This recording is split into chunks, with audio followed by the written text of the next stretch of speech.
Info 2015, c'est l'information faite par 6 jeunes d'écoles secondaires de la région de Vancouver. Ils ont participé à toutes les étapes de la création d'un reportage. Vous aurez ce soir un accès privilégié à ce qui intrigue, émeut ou préoccupe des jeunes francophones et francophiles de la Colombie-Britannique.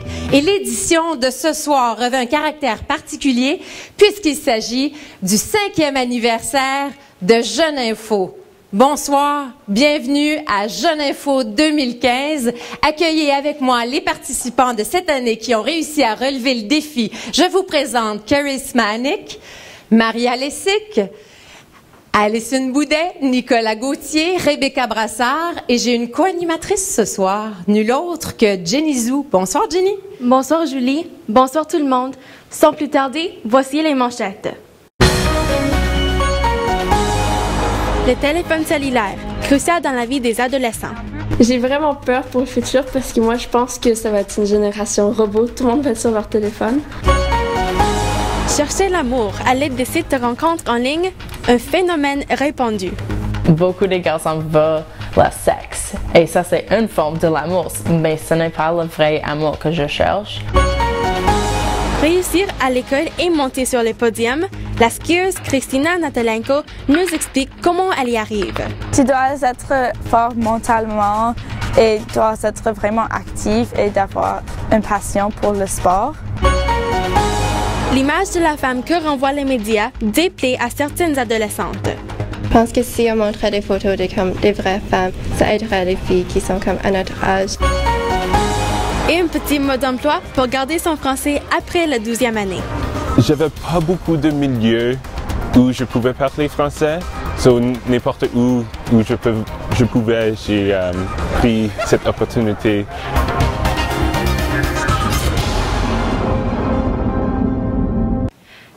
Les téléphones cellulaires, les ordinateurs, l'Internet, les réseaux sociaux. La technologie a complètement métamorphosé notre façon de communiquer. Un Canadien sur deux possède un téléphone intelligent. Alison Boudet a sonné des adolescents qui ne peuvent plus se passer de leur téléphone. Parce qu'il y avait hâte que j'arrive en France. Célia et Maya fréquentent l'école Jules Verne à Vancouver. Elles voyagent beaucoup, ont une vie sociale riche, mais pour elles, un monde sans technologie serait un monde triste. Toutes ces personnes qu'on rencontre partout dans le monde, évidemment, sans cette technologie, on ne pourrait pas communiquer avec eux. Et à mon avis, ce serait assez dur de dire au revoir à chaque fois qu'on part d'un endroit. Pour Célia, sortir sans son téléphone, c'est comme sortir nu. Le numérique, c'est une seconde nature pour elle. C'est fou, ça évolue, mais c'est fou. Ce qui est marrant avec notre génération d'aujourd'hui, celle de Maya et de nous tous, c'est que vraiment on évolue avec ces modes de communication qui évoluent eux aussi, ce qui fait qu'on change nos habitudes en fonction de l'évolution de la technologie. D'après une étude américaine, les filles envoient 2 fois plus de textos que les garçons. D'une façon plus générale, les jeunes utilisent leur téléphone pour texter et non pas pour les appels téléphoniques. C'est un autre outil qu'on a dans notre grand sac à outils pour communiquer. Le professeur à SFU, Christian Guilbeault, a publié une vaste étude sur l'usage des textos. C'est vraiment une autre façon de transmettre du sens, d'échanger avec les gens et les nouvelles technologies nous permettent de satisfaire une fonction extrêmement importante de la langue qu'on appelle la fonction fatigue, qui est seulement le contact humain. Ça, c'est très intéressant. Contrairement à la croyance populaire, les jeunes écrivent plus que jamais. Le grand changement chez les plus jeunes générations, c'est qu'on communique avec les textos, donc à l'écrit. Et on écrit donc beaucoup plus qu'on écrivait auparavant. Après l'école, Maya retrouve sa famille. Les 4 adolescents de la maison possèdent un téléphone cellulaire, mais chez les Warren, texter, c'est une question de génération. Non, je communique pas beaucoup avec mes parents par texto parce que déjà ma mère elle a pas de téléphone. Mais mon père, je dirais que quand je veux lui parler, je vais lui parler de face à face ou je vais l'appeler parce que j'ai l'impression qu'il a plus de misère à texter que moi parce qu'il est moins habitué. Je pense que c'est ça. Nico, où est-ce que tu es? Même le téléphone, c'est une question de sécurité pour moi. Qu'il puisse me rejoindre, ça me plaît l'idée qu'il puisse me rejoindre quand il y a besoin. Mais le téléphone a aussi ses inconvénients. Il limite les interactions sociales. Par exemple, dans le bus, tu vas pas vraiment commencer à parler à la personne à côté de toi parce qu'elle aussi, elle est tout le temps sur son téléphone. La profondeur de la conversation a aussi ses limites. C'est à ce moment que les émoticônes viennent à la rescousse. C'est des personnes que j'ai tendance à moins connaître. Je vais surtout mettre les émoticônes plus souvent, puis comme un bonhomme sourire à la fin de mes phrases pour que ça soit plus amical. Chez les Warren, les nouvelles technologies resteront toujours complémentaires. Elles ne remplaceront jamais les rapports humains. Ici Alison Boudet, Radio-Canada, Vancouver.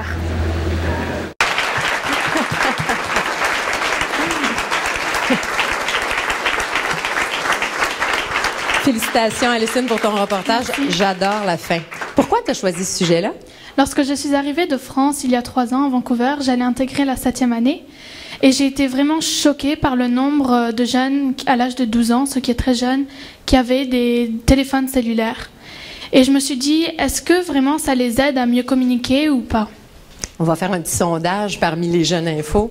Nicolas, tout le monde a un téléphone ici. Et je leur ai dit avant de commencer de le laisser de côté pour ce soir.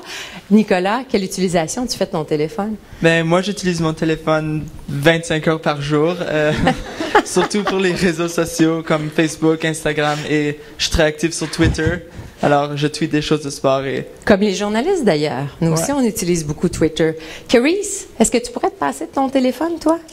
Oui, parce que je pense que les aspects comme la famille et mes passions sont plus importants que la technologie. Quelles sont tes passions? L'écriture et les sports. L'écriture? Pas de texto, là, avec non, des émoticônes.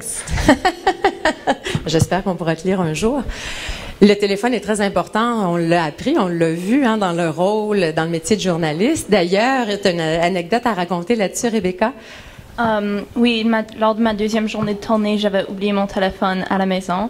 Alors, dans mon transport à Radio-Canada, j'ai réalisé que j'avais rien pour vérifier l'heure. Alors, je devais vérifier les téléphones d'autres personnes sur le métro pour un peu regarder.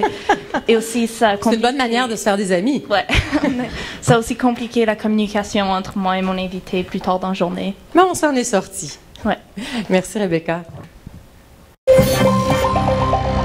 Élodie Dorcel, Jeune Info 2013, et je suis maintenant en 2e année d'université en art dramatique. Donc au secondaire, j'avais principalement 2 choix de carrière, le théâtre et le journalisme. Et dans le fond, Jeune Info m'a rendu la vie plus difficile parce que j'ai découvert ma passion pour le journalisme, j'ai découvert que c'est pertinent, que c'est intéressant, que ça vaut la peine, et j'ai souri au souvenir. C'est un phénomène qui devient de plus en plus populaire, non seulement chez les adultes, mais aussi chez les adolescents.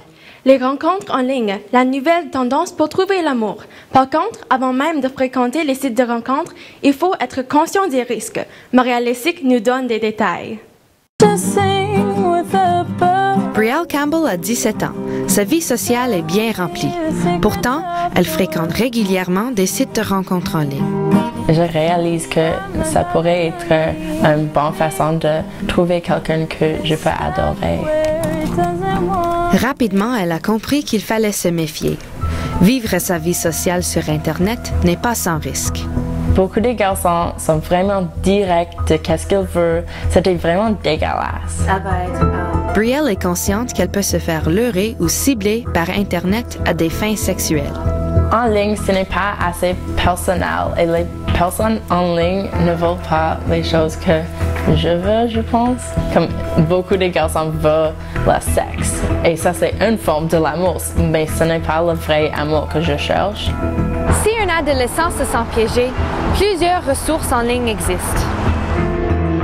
Les sites comme cyberaide.ca ou aidez-moi.svp.ca donnent des conseils précis pour, par exemple, retirer des images à caractère sexuel des réseaux sociaux. Ça peut être différentes choses. Depuis 2011, la GRC rapporte un nombre croissant de différents types d'escroqueries sur Internet. Si jamais vous vous retrouvez dans une situation qui est inconfortable, c'est important d'en parler à un adulte, soit un conseiller scolaire ou d'aller au bureau de police pour en discuter. Puis on est super heureux. Geneviève Lefebvre connaît bien les sites de rencontres en ligne. C'est une bonne façon de rejoindre des personnes qui, comme moi, qui sont très occupées socialement, ils font beaucoup d'activités physiques et également avoir accès à leur profil. Filtrer l'information avant de rencontrer quelqu'un, pour moi, c'est une façon très efficace de rencontrer des gens. En 5 ans, elle a rencontré face à face plus d'une centaine de candidats potentiels. À une époque, 3 à 4 par jour dans des cafés. J'ai rencontré mon fiancé en ligne sur Plenty of Fish. Puis, on se marie au mois d'août cette année, donc ça marche. On était très heureux les deux. Il y a 10 ans, les sites de rencontres en ligne n'existaient pas. Chaque année, leur croissance est exponentielle. Finalement, c'est pas un besoin, c'est vraiment une nouvelle porte. Même si les rencontres en ligne multiplient les chances de trouver l'âme sœur, Brielle mise encore sur les rencontres spontanées. J'en ai beaucoup plus de succès dans la vraie vie que le Tinder. Ici, Maria Lessick, Radio-Canada, Vancouver. Geneviève et Alistair sont dans la salle ce soir. Félicitations aux futurs mariés et joyeux anniversaire, Geneviève. Bravo, Maria, pour ton reportage et pour ces très belles rencontres que tu as faites, parce que c'était pas gagné de trouver des intervenants. Ils sont tous francophones, en plus, ils parlent tous français dans ton topo. Dis-moi, qu'est-ce que tu as le plus apprécié dans la démarche journalistique? J'ai beaucoup aimé comme un reportage pendant toute une journée, beaucoup de travail. C'est vraiment un procès amusant et c'est aussi vraiment artistique. Qu'est-ce qui est artistique? Comme le tournage et trouver les différents angles et trouver la créativité. J'ai beaucoup aimé ça. Et puis on a parlé de toi dans ton journal de quartier? Oui. Regardez-moi ça, dans le Peace Arch News, un article tout à fait récent au sujet donc de la participation de Maria et aussi de Jenny, notre co-animatrice, au projet Jeune Info. Merci et félicitations, Maria. Merci. Jeune Info célèbre, je vous le disais tout à l'heure, son 5e anniversaire. Et depuis le début, des enseignants dans les écoles secondaires appuient le projet à leur façon. N'est-ce pas, Jenny? Oui, comme par exemple mon professeur de français Stéphane Etier. Cela fait 5 ans que des élèves de mon école participent à Jeune Info, alors j'ai voulu savoir pourquoi. Une expérience en art, là. Les jeunes qui ont la chance de vivre ça, vraiment, ils sont tellement exposés à tout ce ça peut leur apporter. Ils reviennent en classe ou à l'école, puis c'est des jeunes qui sont transformés. Quel impact a Jeune Info sur les participants? Eh bien, ça peut donner la chance de voir des aspects d'une profession ou d'un métier qu'ils n'avaient peut-être pas nécessairement pensé. Et puis, à ce moment-là, ben, ça lui donne la chance peut-être de s'orienter vers quelque chose de différent. Ou même si l'élève a pensé que, oh, le métier de journaliste, c'est quelque chose qui m'intéresse. Puis là, d'un coup, il voit tout ce qu'il a à faire. Ben là, ça lui donne la chance de vivre. On ne perd rien. Ben non, on n'a rien à perdre. Éventuellement, tu vas peut-être décrocher quelque chose d'autre sur le plateau qui va t'intéresser. Tu vas peut-être vouloir être caméraman, tu vas peut-être être celui qui va écrire. Vraiment, pour moi, c'est vraiment une expérience extraordinaire que les jeunes ont la chance de vivre.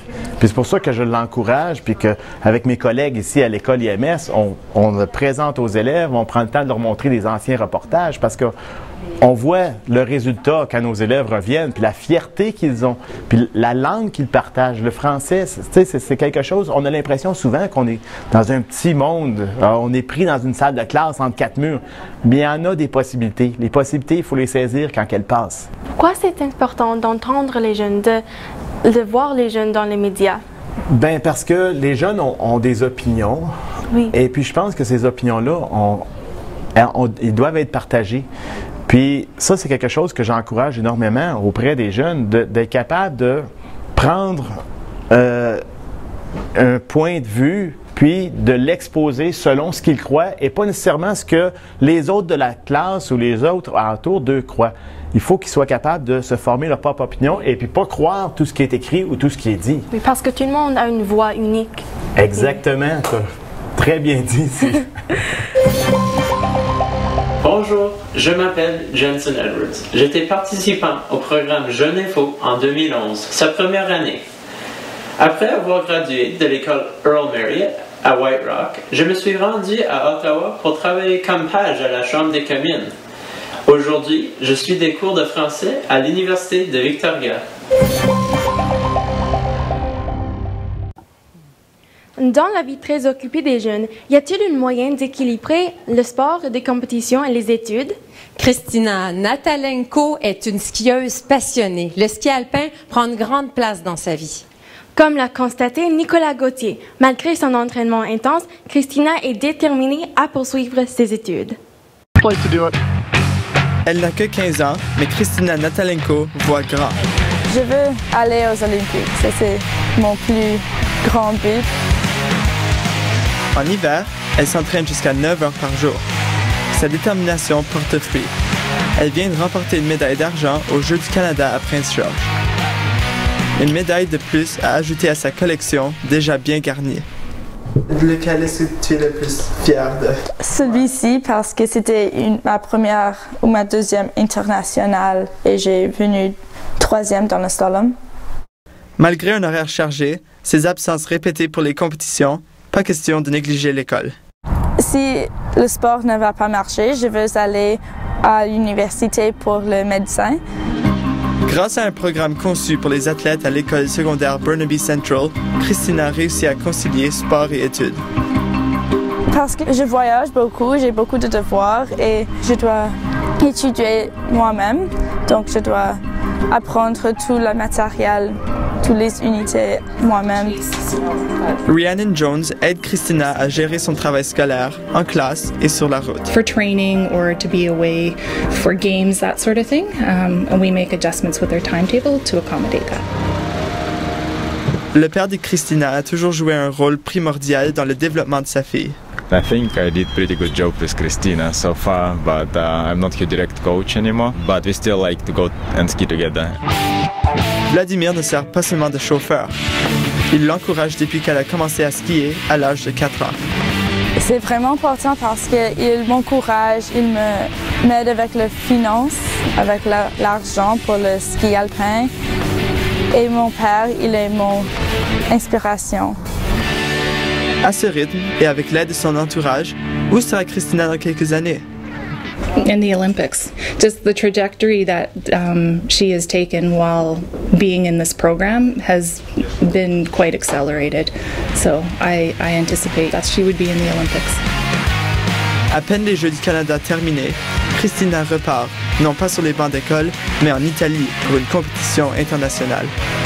Quand mon coach m'a dit que je vais à Topolino, c'était une de mes plus fiers moments de ma vie parce que je ne pouvais pas croire que je vais aller à Italie pour représenter le Canada. Une course qui la rapprochera un peu plus de son rêve ultime. Ici Nicolas Gauthier, Radio-Canada, New Westminster.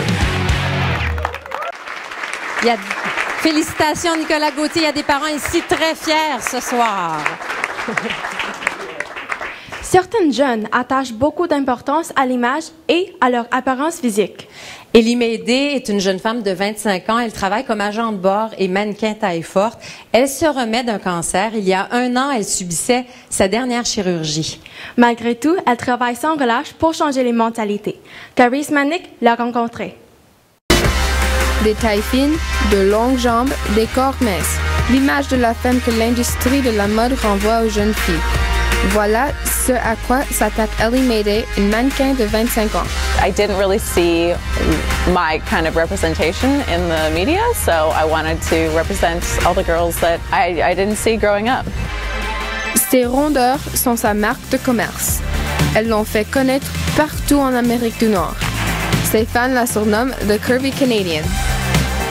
Les encouragements de ses milliers d'admirateurs l'ont aidé à surmonter son cancer des ovaires et les 4 opérations qu'elle a subies.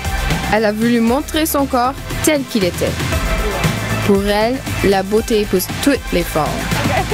Yeah, when I had lost the 60 pounds, you know, I had a lot more people say like, you know, refer to me as a model or, you know, I had more compliments and stuff like that. But yeah, I mean, it didn't really change my concept of myself, you know, because I'm still the same person.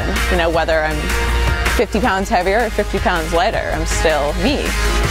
Cette photo a eu un impact important dans sa carrière. There was a photo that I shot with Linnea Flavel. I'm tipping over a mannequin, and that seemed to really get a lot of people's attention. Ellie Mayday cherche à influencer les adolescents comme Anne et Brianna. Qu'est-ce que vous pensez de cette photo? Je pense qu'elle est vraiment belle. C'est inspirant ce qu'elle fait dans cette industrie, puis elle semble être très courageuse. En mon opinion, elle est même pas considérée si grosse que ça du tout. Anne et Brianna doivent se rappeler constamment l'importance de valoriser leur estime d'elles-mêmes.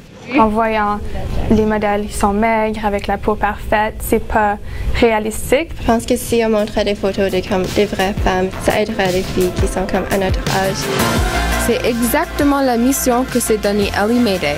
Elle veut faire comprendre aux adolescentes l'importance de s'accepter telles qu'elles sont, avant que la société ne saccage leur estime de soi. I'd really love to kind of get into the minds of the younger and make them realize that they're beautiful before society tries to tell them that they're not. Ici Chris Mannix, Radio-Canada, Vancouver. Si vous voulez savoir plus sur Ellie Mayday, veuillez visiter son page de Facebook, qui a déjà plus de 167 000 personnes qui l'aiment. Elle a fait une entrevue avec un de nos participants, Chris Mannix. C'est aussi sur son site. Nous avons notre propre site de Jeune Info 2015. Vous pourrez trouver des photos et des vidéos en coulisses. On a aussi un blog de Jeune Info et ici, vous pouvez trouver tous nos reportages et suivre le parcours de 6 journalistes dans leur aventure de journalisme. Cette année, pour le 5e anniversaire de Jeune Info, on a eu le concours Écoute-moi, questionne-moi. Nos gagnantes sont Alexis Awaka et son prof de français, M. Etier, et Robin Bass, qui vient de même classe. Merci et félicitations à tous et à tous pour avoir participé. Merci à tous ceux qui ont participé au concours. Vous avez été nombreux. Pour les jeunes diplômés des écoles francophones de la Colombie-Britannique, avoir une vie sociale en français, ça représente souvent un réel défi. C'est rare de poursuivre une carrière en français. Comment alors garder la langue vivante? Rebecca Brassard, qui est en 12e année, a voulu savoir ce qui l'attend après son secondaire.